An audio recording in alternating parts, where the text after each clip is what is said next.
볼까요?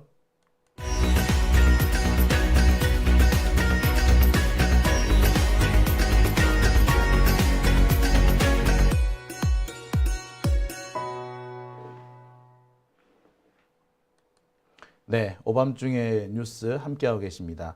배현진은 남아있는 듯, 배현진도 갈아타는 것 같은데. 그리고요, 배현진은, 절대로 김건희 특검에 찬성할 애가 아니에요. 한동훈이 차기 대통령으로 확실하다라고는 돼야지 할까 말까라고 보시면은 뭐 됩니다. 하여튼 뭐 그 얘기는요 세 번째 주제에서 해보죠. 아니 세 번째 주제인데 벌써부터 첫 번째 주제부터 자꾸 말씀을 하시네요. 자 그러면 첫 번째 주제 시작하겠습니다. 첫 번째 주제는 손준성 사건입니다. 아우 저 계속해서 지금 목이 조금 안 좋네요. 네. 물을 먹어가면서 하겠습니다. 자, 첫 번째 주제는요. 손준성 사건에 대한 얘기입니다. 손준성 고발 사주 사건 기억하시죠? 이게 언제적 사건입니까? 2020년 3월, 4월에 있었던 사건 아닌가요? 근데 아직까지 결론이 나고 있지 않습니다. 수사하는데도 상당한 시간이 걸렸죠. 기소가 됐는데도 1심 판결 나오는데 상당한 시간이 걸렸습니다. 이재명 대표 사건처럼 뭐 판단 내려야 될 쟁점이 많은 것도 아니고 불러야 될 증인이 많은 것도 아니었습니다. 어떻게 보면 뻔한 증거들이 대부분이었고 나올 만한 얘기들이 밖에 나오지 않았지만 재판 1심 선고가 나오는 데만 2년 가까이 걸렸습니다. 그리고 항소심이 시작되고 난 다음에 다시 1년이 지났습니다.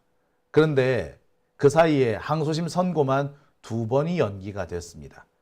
재밌는 거는 연기될 때마다 내일 모레 선고가 될 건데 그 전날 혹은 전전날 갑자기 절차가 중단되고 선고가 연기되는 선고 날짜가 뒤로 미뤄지는 일들이 있었습니다. 이례적이죠. 한 번도 아니고 2번씩이나. 게다가 선고 연기의 사유도 대단히 모호했습니다. 자, 마침내 그 사건이 12월 5일 날 선고가 될 예정입니다. 이번에도 선고 연기가 될까? 다들 우려하는 분들도 계세요. 그렇게 될 경우 재판부가 바뀔 가능성도 매우 큽니다. 싹수가 노란 재판이죠. 이런 재판을 보고 개판이라고 하지 않을까 이런 생각마저도 듭니다. 첫 번째 주제, 2번이나 선고 직전에 급정지했던 손준성 고발 사주 사건 재판, 이번에는 선고가 될까?입니다. 하지만 이번에도 싹수는 노랗습니다. 판사들이 정권의 눈치를 너무 많이 보고 있는 것 같아요. 그럴 수밖에 없는 것이 지금 대법원장부터가 윤석열하고 매우 가까운 인물이다 보니 이런 일들이 벌어지고 있지 않나라는 생각이 듭니다.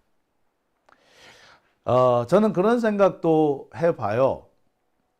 지금 조희대 대법원장만 아니었어도 이 손준성 고발 사주 사건이 이렇게 미뤄졌을까 싶기도 합니다. 벌써 일부 언론들이 보도를 시작을 했습니다. 손준성 고발 사주 사건에 대해서 언론들의 보도, 뭐 지금 여러 가지가 진행이 되고 있죠. 자, 한 번씩 보겠습니다. 이게 또 어디 갔을까? 예. 자, 오늘 일부 언론에 보도가 된 내용입니다. 항소심 2번이나 연기된 고발사주 의혹, 손준성 검사의 운명은? 이라는 제목으로 기사가 났습니다. 이 기사 내용을 찬찬히 살펴보면 이 고발사주 사건 선고가 이제 임박했다. 12월 5일에 선고될 거다. 이 사건은 2번이나 연기가 됐다. 이번에는 과연 선고가 될까? 선고가 된다면 손준성은 어떻게 될까? 그러니까 선고 내용이 어떻게 될까? 궁금하다라는 거죠. 근데 기사 뉘앙스를 가만히 살펴보면 손준성이 살아나올 가능성, 그러니까 윤석열이 법원에 압력을 행사한 것이 꽤 성공적이었을 거다. 뭐 이런 예상을 조금 깔고 있는 것 같아요.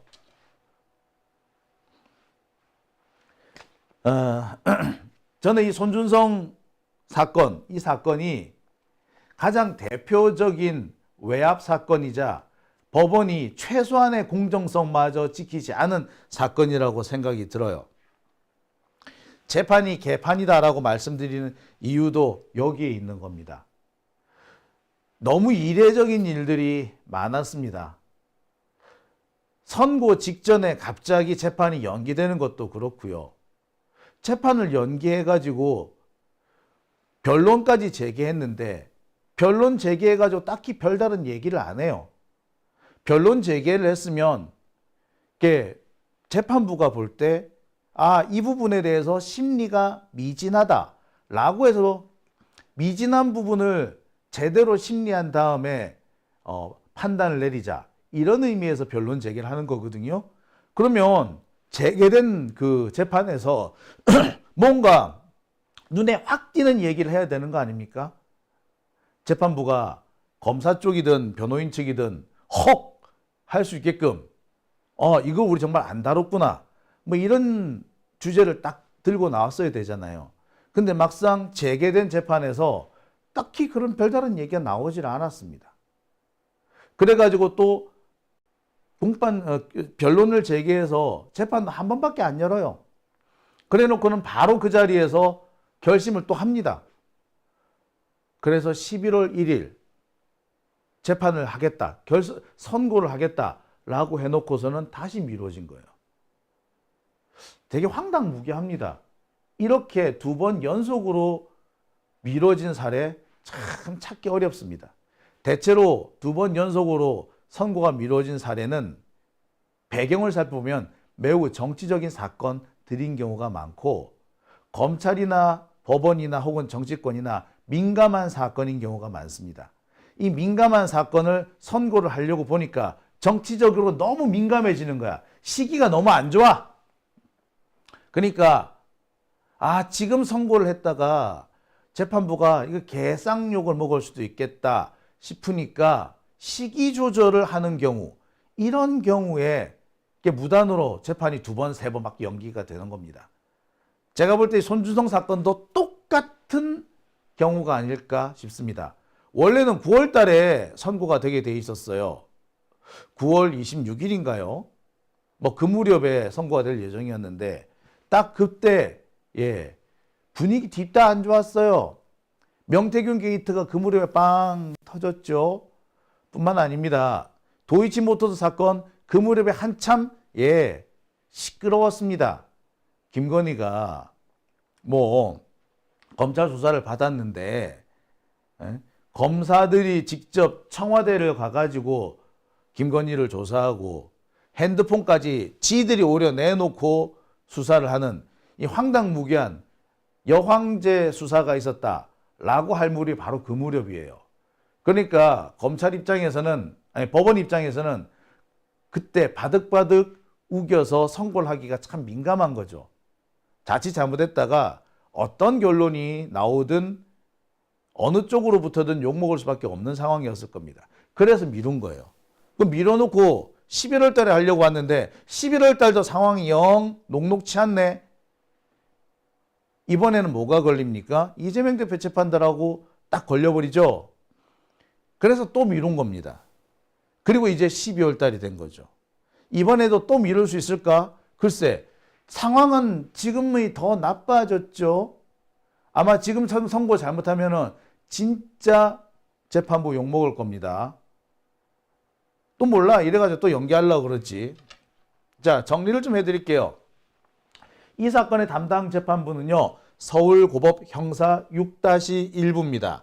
부장판사는 정재호, 최은정, 이예슬 3명입니다. 선고일은 12월 6일, 그러니까 목요일입니다. 1심은 이미 선고가 났죠. 이게 2023년 12월입니다. 실형 1년의 선고가 났습니다. 손준성은 이 사건으로 현재 유죄 선고를 받고 있는 상태입니다. 공수처에서는 5년을 구형했는데 재판부가 징역 1년만 선고했습니다. 혐의는 공직선거법, 공무상 기밀누설, 직권남용 등등이었는데 법원은 공직선거법 위반 부분은 뺐습니다. 나머지 부분만 합쳐서 징역 1년을 선고를 한 걸로 되어 있어요. 원래는 9월 6일에 선고될 예정이었습니다. 그런데 갑자기 9월 5일에 변론을 재개하겠다라고 재판부가 밝힙니다. 그래서 10월 초에 한 차례 변론이 열리죠. 그리고는 곧바로 다시 결심을 하고 11월 1일에 선고를 하겠다고 했습니다. 그런데 또다시 선고가 미뤄졌죠. 그리고 이게 이번에 오늘까지 오게 된 겁니다. 두 번 다 선고 전날 직전에 갑자기 변론 재개를 하겠다. 선고 직전에 갑자기 우리 선고 미룬다 라고 했던 사건들입니다. 누가 봐도 정상적인 재판이 진행되고 있는 게 아니라 외압이 매우 작용하고 있다 라고 밖에 볼 수 없는 대목이죠. 판사들이 외부의 눈치, 정치적 눈치를 어지간히 많이 보고 있구나 라고 볼만한 대목이죠. 자, 이게 9월 5일 날 원래 선고가 예정되어 있었던 9월 5일 날 보도된 언론 보도 내용입니다. 선고 하루 앞두고 연기. 재판부는 추가 확인이 위해서 재판을 재개한다라고 했어요. 그러면 추가 뭔가 확인하기 위해서 재판을 재개를 하면은 그럼 다시 열린 재판에서 재개된 재판에서 뭐를 좀 가져와 봐라 라고 얘기를 해야 될 거 아닙니까? 뭐가 있느냐? 혹은 뭐에 대해서 어떻게 생각하느냐? 구체적으로 물어봤어야 되죠. 그런데 물어보는 내용이 좀 티미해요. 겨우 이거 물어보려고 공판을 재개했단 말이야? 의심되는 부분이 한두 가지가 아니었어요. 공판 재개되는 것도 이런 중요한 사건이 갑자기 공판 재개가 되는 것도 이례적입니다만 그 진행되는 경과 역시도 보면 매우 특이했습니다. 상식적으로 이해가 안 되는 그런 상황이었던 거죠. 아무튼 그렇게 해서 변론이 재개가 됐는데 그 재개된 변론에서 재판부가 뭐라고 요구를 하느냐. 야, 손준성, 니 김웅하고 공모를 했는지 안 했는지 이 얘기부터 좀 확실하게 해. 이걸 물어봅니다. 아니, 김웅하고 공모를 했다 안 했다? 아니, 이게 이미 나온 얘기 아닌가요? 손준성 보냄 그 파일이 누구한테 보냅니까? 김웅한테 간 거잖아요. 그리고 김웅은 그거를 조성은 씨한테 보내죠. 그리고 조성은 씨가 미래통합당 당시 국힘당 명의로 고발장을 만들어서 대검찰청에 제출한 거 아닙니까? 검찰은 이걸 가지고 수사를 시작하려다가 고발사주 사건이 뻥 터지면서 수사를 못하게 된 거죠. 당시 그 고발사주 사건 내용 우리가 다 짚어보면 그렇습니다. 여러분, 이동재와 한동훈 사이에 있었던 이른바 검언유착 사건 기억하십니까? 이 검언유착 사건이 뻥 터졌을 때 검찰하고 조선일보가 뭐라고 얘기했느냐. 야, 이거 공작이다. 유시민이 공작한 거다. 제보자 X 뭐 이런 식으로 해가지고 이렇게 헛소리를 퍼뜨렸죠. 당시 손준성 보냄 그 파일에는 유시민 작가가 이 검언유착 사건을 일부러 꾸몄다, 기획했다, 뭐 이런 내용이 잔뜩 들어가 있었어요. 정치 공작이다 이런 거지. 그러니까 결국 검찰은 자신들이 불리한 상황, 그러니까 한동훈이 불리한 상황, 검언유착 사건을 뭔가 이걸 뒤집으려고 했던 겁니다. 마치 요즘 보면은 검찰한테 불리한 증언이 나오면은 그 불리한 증언을 검찰이 인정하는 것이 아니라 위증이라고 뒤집어 가지고 오히려 증언한 사람을 곤란하게 만드는 그런 경우, 예, 그거랑 똑같은 겁니다. 검언유착 사건이 터지니까 이건 공작이야, 유시민의 공작이야 하면서 뒤집기를 시도했던 거죠. 이거를 손준성 혼자 할 수 있나요? 혼자서 어린 반푼어치도 없죠. 당연히 겸응하고 했을 거고 정치권의 동조 없이는 일어나지 않는 일입니다. 그런데 이 얘기를 모르는 사람이 있어요? 아니면 이게 드러나지 않았기를 했습니까? 김웅하고 손준성하고 얘들 지들 핸드폰도 못 가고 있잖아. 숨겼잖아 계속. 얘네들 이거 숨기려고 뭐까지 합니까? 예, 기자들이 검찰총장 가로막고 막 그랬어요.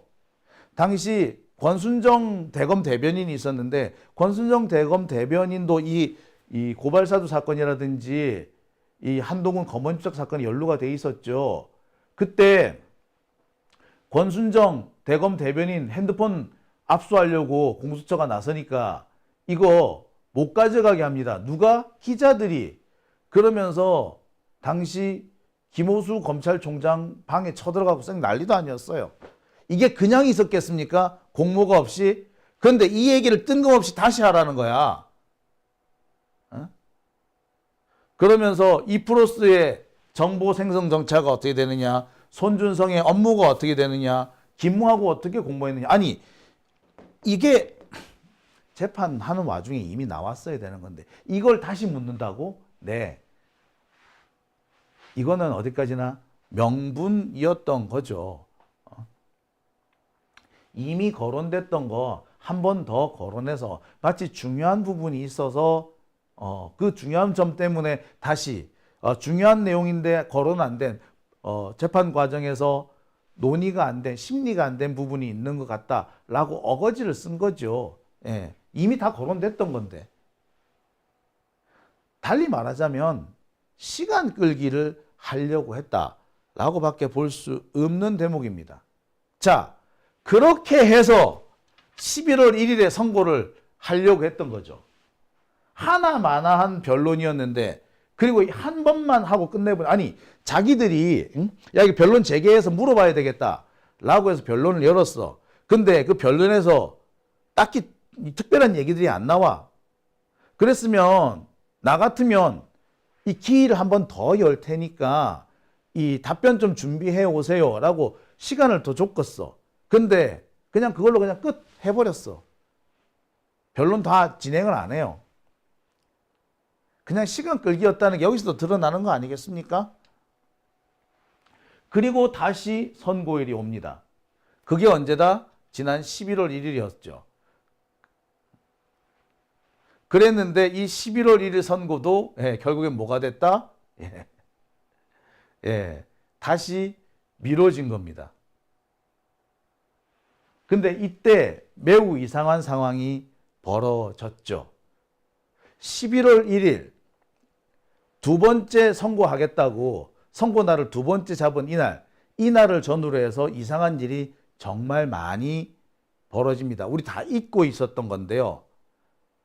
그래서 이거 이상하게 돌아간다 라고 다들 의심했던 그 대목입니다. 뭐가 이상했느냐? 당시 공수처 검사에 대한 재임명이 미뤄지기 시작합니다. 공수처 검사, 그러니까 공판 담당하는 부장검사가 있었는데 이 사람이 뭘 담당하고 있었다? 손준성 사건을 담당하고 있었던 거예요. 그런데 이 사건에 대해서 윤석열이 재가를 안 해준 거야. 그러니까 이 검사에 대해서 연임을 인정 안 해준 거야. 자칫했다가는 공수처가 작살이 날 수 있는 상황까지 가버렸어요. 그러고 있는데 갑자기 재판이 연기가 된 거였습니다. 그러면 여러분들 어떻게 생각됩니까? 아니, 공수처 검사들이 완전히 사라지기를 기다리는 건가? 공수처 검사들이 사라지기를 기다리기 위해서 일부러 재판을 연기한 건가? 라는 의구심이 생길 수밖에 없죠. 원래대로 11월 1일에 선고를 했다면 공수처 검사들이 사라지고 말고 할 거는 걱정할 건 없어요. 왜? 그 이후에 사라지는 거니까. 그런데 일부러 그냥 또 연기를 한 겁니다. 그러니까 사람들이 뭐라고 그랬느냐? 상황이 되게 묘하다라고 합니다. 특히 이 당시 임기 연장이 안 되고 있던 부장검사는 누구? 예, 최상병 사건, 고발사주 사건, 김건희 공천 개입, 이거 명태균 사건 이런 것들을 담당하던 부장검사였어요. 그러니 뭡니까? 예, 이거 뭔가 꼼수가 작용한 거 아니냐라는 그런 의심이 생길 수밖에 없었습니다. 특히 이 공수처 4부장, 당시 임기 만료를 하루 앞두고 있었던 공수처 4부장 같은 경우에 가장 공수처 검사들 중에서 적극적이었어요. 그리고 외압에 아주 철저하게 맞서 싸우는 사람이었습니다. 그런 사람이다 보니까 윤석열 입장에서는 되게 껄끄러웠겠죠. 그래서 이 사람의 임기를 연장을 안 시켜주려고 했던 거예요. 근데 딱 맞춰가지고 재판부도 선고 날짜를 뒤로 확 밀어버립니다. 이거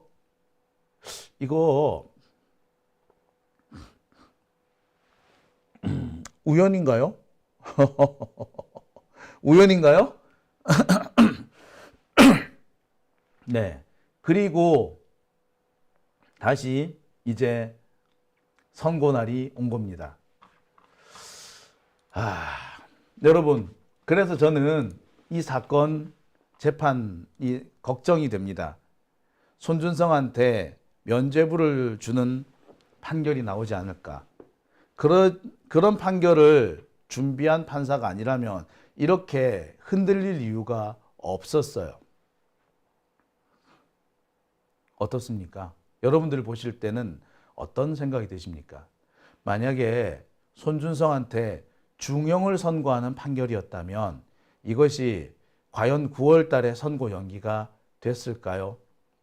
9월 달에 변론 재개되는 양상을 보면 손준성한테 면죄부를 주기 위한 명분 찾기를 하기 위해서 실제로 변론 재개해가지고 물어본 내용도 손준성한테 도망갈 구멍을 열어주기 위한 그런 질문이었다고 봐도 과언 아니에요.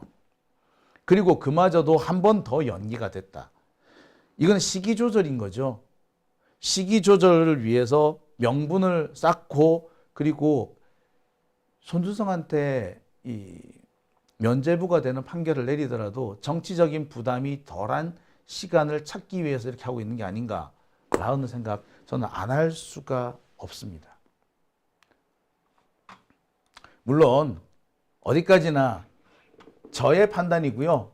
제가 볼 때 의심스럽다라고 말씀을 드리는 겁니다. 자, 그러면 여기서 과연 판사가 누구냐? 판사가 누구예요? 라고 물으실 것 같아요.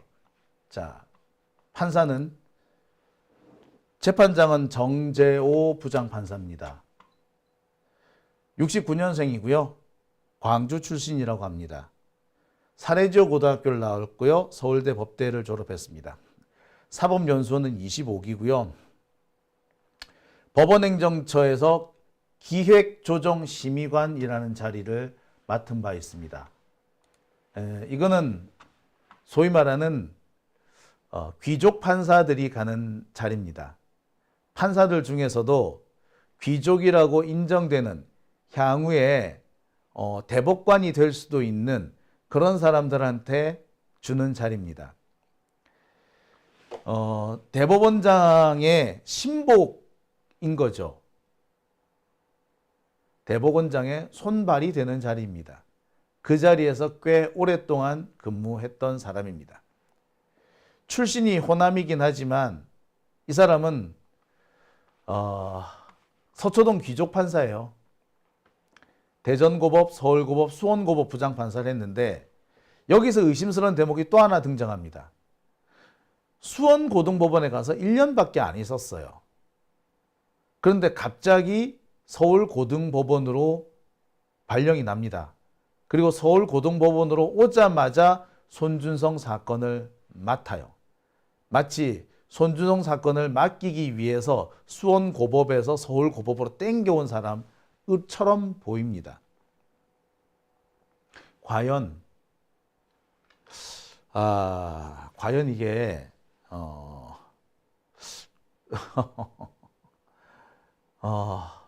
영향이 없는 걸까요? 그리고 이 시기가 정말 놀랍게도 조희대 대법원장에 앉던 그 시기랑 일치합니다. 조희대가 오고 난 다음에 거기 맞춰서 인사이동을 한 거예요. 누구랑 똑같다? 예. 여러분 혹시 한성진 부장판사 기억하십니까? 예. 이재명 대표한테 선거법으로 유죄 선고, 심지어 징역형을 선고했던 그 한성진 부장판사. 한성진 부장판사가 서울 북부지법에 있다가 중앙지법으로 오던 바로 그 시기랑 딱 일치합니다. 우연일까요? 아무리 생각해도 우연 안 같은데 저는. 한성진이 중앙지법으로 옮긴 이유나 정재호 부장판사가 서울고법으로 옮긴 이유나 저는 같아 보입니다. 그렇게 같다라는 전제를 깔고 두 번씩이나 연기됐던 이 재판 일정을 가만히 되짚어 보면, 그리고 공판 재개를 해가지고 변론 재개를 해가지고 물어본 그 시덥잖은 질문들을 되짚어 본다면 그랬구나 라는 생각이 듭니다. 우리가 정신을 바짝 차려야 되는 게 이유가 여기 있는 거죠. 12월 달에 정말 중요한 사건들이 연속으로 선고될 예정입니다. 손준성 사건을 시작으로 해서 그 일주일 뒤에는 정말 놀랍게도 이것도 날짜 참 잘 맞췄네. 일주일 뒤에는 조국 전 장관, 조국혁신당 조국 대표에 대한 대법원 선고가 있을 예정입니다. 자, 그리고 그 얼마 뒤에는 딱 그로부터 또 일주일 뒤네요. 딱 일주일 뒤에는 이화영 부지사 재판이 또 선고가 있을 예정입니다. 이화영 부지사 사건 선고도 한번 연기가 됐죠. 놀랍게도 일주일 차입니다. 12월 6일, 12월 12일, 12월 19일. 우연인가요, 이거? 놀랍네, 놀라워. 야. 자, 우리 정신 바짝 차려야 합니다. 판사들이 우리 시민들을 무서워하기는 해요. 권력도 무섭고 시민도 무서운 거죠. 그래서 그 사이에서 지금 줄타기를 하고 있습니다. 그 줄타기가 이런 선고 연기라는 모습으로 나타나는 거죠. 우리 시민들이 정신을 바짝 차리고 감시의 두 눈을 번뜩이고 있어야 하는 이유가 여기에 있는 것 같습니다. 자, 오밤중의 뉴스 첫 번째 주제는 여기까지 하겠습니다.